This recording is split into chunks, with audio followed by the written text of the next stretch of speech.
All right, everyone, here we are with Wkhs Workhorse Group Inc. And before I jump into this chart, I do want to state some things. All my first-time viewers and investors, welcome to Invest for Tomorrow.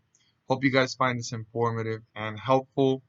And one thing I'm noticing here in this video as I'm starting it is this chart was very, very bullish.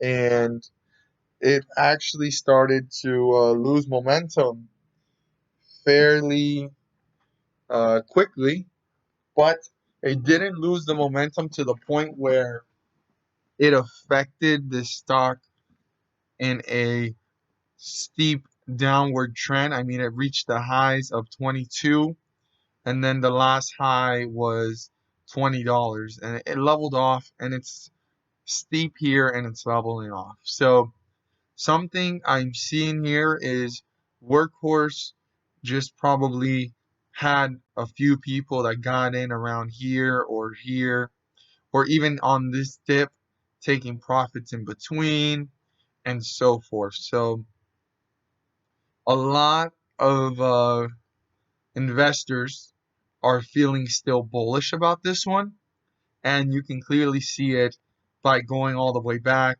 and this not falling steeply back down to where this all started, which was 270 back in June, and then in July it was around a low of $7. It hasn't dropped back down to that. The lowest it's reached is $13, so it's maintained itself above those points. And $13 was the lowest point, and $13.63 as right here was the lowest point after this bullish run, and then it shot up again and it fell back down, and since then it hasn't dropped those points. So that is significant on the outlook of this stock. But let's zoom in and see what is important for us to pay attention to now on Monday. Let me level this off. All right, so support levels and resistance levels, right?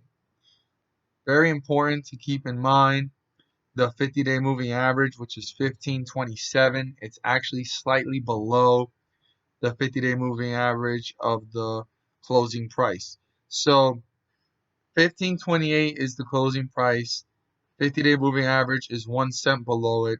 Doesn't mean that the bulls have gained traction, but they are on their ways back to bullish territory. But they first have to break through this resistance level, which is 1532, turn it into a support, and they can start to work their way up to newer resistance levels.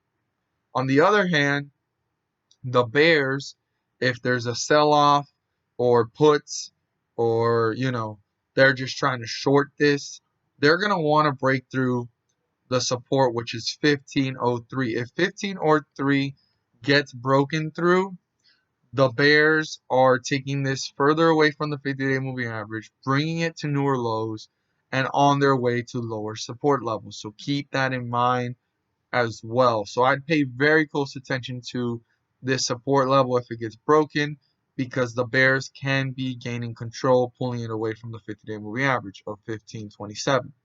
Now, another thing, I'd pay close attention to the behavior soon after 1503. Does it dip steeply, or is it kind of leveling off? Because the bulls can take advantage of the price and bring this one back up. So this is going to be an interesting one for tomorrow. Pay close attention to it.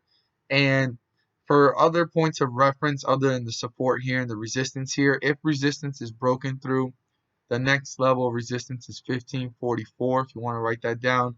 And if support, which is 1503, gets broken through, the next support level would be 1490. So those are some other points to significantly keep your eyes on according to the direction of this stock.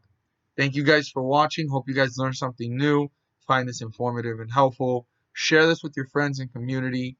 Don't forget to hit the like button and let me know you watched this video. And let's make some money.